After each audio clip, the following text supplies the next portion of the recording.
Abbaan manaa koo feesbuuka barree wal fuunee ji'a tokko keessatti na gaggeesse. Ashamaa akkam jirtu hordoftoonni chaaliituu bakka jirtanitti nagaa waaqayyoo isinii yaa baay'atu. Warreen mana koo haaraa taatan subscribe gochuun maatii ta'a. Maatiiwwan koo viidiyoo kana laayikii gochuun hin dagatina. Tole, addunyaa kanarratti namoonni karaalee garaagaraatiin wal qunnamu. Karaalee namoonni ittiin wal qunnaman keessaa sooshaal miidiyaa salphaa kan ta'e yeroo ammaa kanatti feesbuukidha. Namoonni sooshaal miidiyaa fayyadamuudhaan wantoota gaarii hedduu dabarsan hedduutu jiru. Akkasumas immoo fayyadama sooshaal miidiyaatiin jireenya walii irratti miidhaa hedduu kan gaggeessan hedduu isaaniitu jira. Egaa nuti isaan kamirraa waa baranna kan jedhu nuti mataan keenya murteeffachuu dandeenya. Namoota sooshaal miidiyaa wal baranii miidhaa wal geessisan keessaa tokko hiriyaan keenya tokko seenaa ishii nuu qoodde. Seenaa ishii nuu qooduun akka nuti namoonni biraa boru wanta akkasii nurra hin qaqqabneef murteessuudhaan dura wanti murteessinu sun sirriidha moo sirrii miti jennee akka adda baafannuufidha. Tole, aniif hiriyaan koo yookiin immoo abbaa manaa koo kan wal barre karaa feesbuukaa ture. Yeroo wal barrutti ani biyya Dubaay keessan hojjetaa ture. Akka nama kamiituu haala salphaa ta'een waliin haasa'uu jalqabne. Erga haasa'uu jalqabnee turtii yeroo muraasaa booda walii galtee garaagaraa gaggeessuu jalqabne. Jaalala keessa seennee nuti lachuu gara fuulduraa akka waliin jiraachuu barbaannu waliif himne. Erga ji'oota 8 waliin haasofneen booda akkan gara biyyaa galee gaa'ila dhaabbannee waliin jiraannu natti himuu jalqabe. Gidduu kana keessatti garuu maallaqoota garaagaraa ergaa fitaniin ture. Sababaan isaa walii galleeras anis gara biyyaa deemee jireenya kiyya jiraachuu waan barbaaduuf haala tokkotti mijeessee na eega jedhee waan yaadeef maallaqa ergaafin ture. Walitti dhufeenya koo fi kansaa kan beeku anaa isaa fi hiriyaa koo tokkittii turte. Egaa erga ji'oota 8 xumurreen boodatti anis gara biyyaa deemuun murteesse. Deemee garuu achiin hafuu osoo hin ta'in haala tokko mijeessee sirna gaa'ilaa dhaabbannee deebi'uufan ture. Tole jedheen jaroota koo hojjedhu biraa eeyyama fudhadheetan adeeme. Gaafan asii deemu maatiin koo akkan gara biyyaa dhufe namni beeku tokko hin jiru. Ani qaxxituma gara isaan deeme. Mana isaattiin dhaqee gale. Dhaqee guyyoota muraasan boodatti hiriyoota isaa walitti qabuudhaan anis hiriyaa koo tokkittii magaalaa Finfinnee keessa jiraattu tokko waammachuudhaan karaa mana seeraa deemnee mallattoo walii mallatteessuudhaan haadha manaa fi abbaa manaa ta'uu keenya walii mirkaneessinee jireenyatti deebine.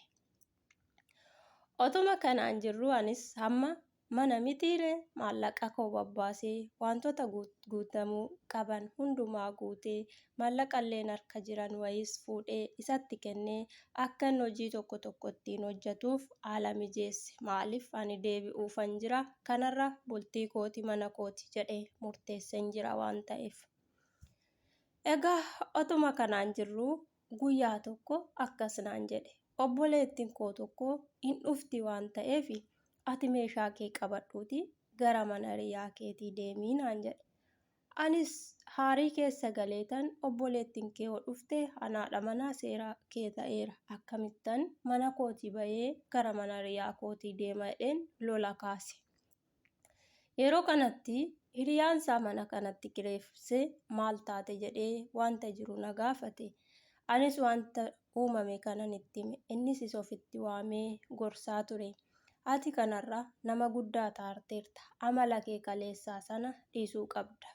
Mallattoo walii mallatteessitaniirtu. Nutillee beekna waamamneerra akkamitti gocha kana raawwatta hin ga'u jechuudhaan itti dheekkamaa ture. Anis hundasaa caqafadheen gara mana hiriyaa kootii deeme. Mana hiriyaa kootii deemee guyyaa muraasan booda gaafan ani deebi'ee dhufu Otoo jarri sun mana hin jiraatin meeshaa isaa sassaabbatee bakka sanaa deemee jira. Yeroo kanatti anis bilbila bilbileefin akka na dubbisuu fi eessa akka jiru gaafadhutti anii fi inni akka wal hin beekne akkasumallee haadha manaa biraa akka qabu naaf hime. Yeroo kanatti waan hin ta'uu wallaale. Akkamitti haadha manaa biraas qabaachuu dandeesse, mallattoos akkamitti naa mallatteessuu dandeesse jedheen gaafachuu jalqabe. Inni seenaa biraati, darbeera, ani waan hin barbaadu argadheera naan jedhee bilbila isaanirratti cufatee erga guyyaa gaafa sanaatii bilbila koos naa kaasuu dide. Yeroo sanatti maal akkan ta'ee fi maal keessa akkan jiru gonkumaa hin beeku ture. Haa ta'u hiriyaa gaarii qabaachuu koo fi namichi mana isatti kireessaa ture sun nama gaarii waan ta'aniif innis dhufee na jajjabeessaa. Hiriyaan koo sunis immoo wanta ta'ee fi wanta darbe hundumattuu akkan hin gaabbine, dogoggoras akkan hojjedhe akka gorsaatti natti himte. Innis natti hime. Sana booda anis of jajjabeesseen kara biyya Arabaa kootti hojii kootti deebi'e. Hojii kootti deebi'ee ammas isa hordofaatuman jira. Gaa'illi keenyallee hin jigne akkasumatti jira. Garuu namoota yeroon gaafadhutti dhugaadhumattuu dubartii sana faana gaa'ila dhaabbatee jira. Amma abbaa mucaa tokkollee ta'ee jireenya isaa itti fufsiifatee jira. Ani garuu yookiin maallaqa kiyyatti namne yookiin immoo isatti namne yaadanan gubachaa jira. Egaa obboloota koo sagalee kana dhaggeeffattan hundumti keessanuu ani dogoggora guddaa jireenya koo irratti raawwadheera. Isinis immoo akka jireenya keessan keessatti dogoggora karaa kanaan dhufan hin raawwanneen isiniin jechuu barbaada. Seenaa kanarraa akka waa barattan abdiin qaba nuun jetti obboleettiin keenya. Egaa obboloota koo hordoftoota Caaliituu kan taatan hundumtuu keessumattuu jiraattota yookiin immoo shamarran biyya Arabaa kan taatan hundumti keessanuu seenaa kanarraa wayi barattu jedhee abdiin qaba. Amala shamarranii keessaa inni tokko namoota amanuu akkasumas immoo ariitii baay'isuu baay'ifna. Kanaaf wanta murteessinu sana murteessuu keenyan duratti dhugaa fi soba ta'uusaa karaalee garaagaraatiin adda baafachuu. Akkasumas immoo waan tokko gaafa murteessinu qophaa keenya murteessuu dhiisuu. Maatiin keenya jireenya keenya keessatti isa tokkodha. Bu'uura keenya isa tokkodha. Maatii keenyan duuba wanti ta'u hundumtu homtuun bareedu fokkisaadha.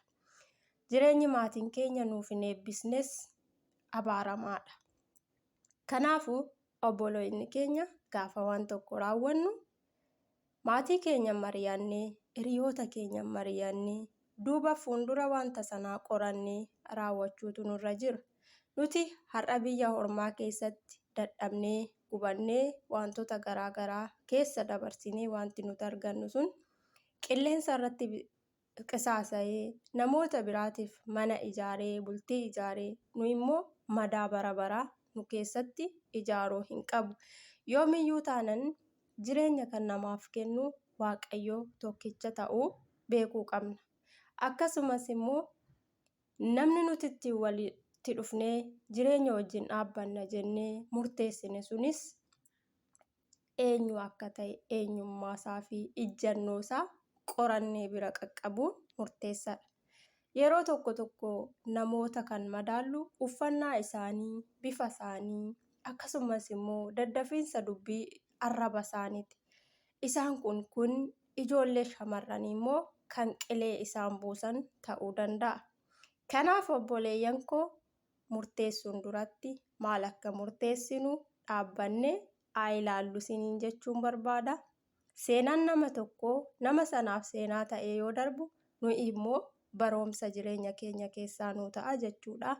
Turtii gaarii, galatooma.